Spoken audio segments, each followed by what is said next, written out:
আসসালামু আলাইকুম। Hello everyone. কেমন আছেন সবাই?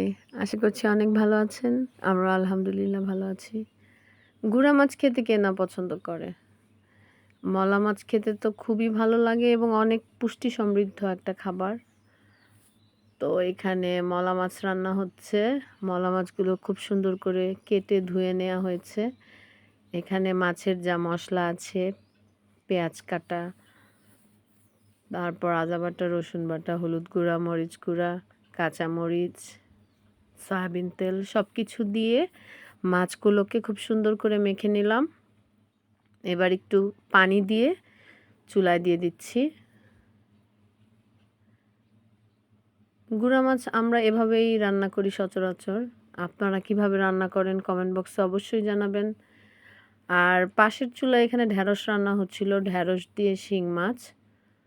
তো ঢ্যাঁড়স তরকারি আমারও খুব ভালো লাগে, ভাজিও ভালো লাগে, তরকারিও ভালো লাগে।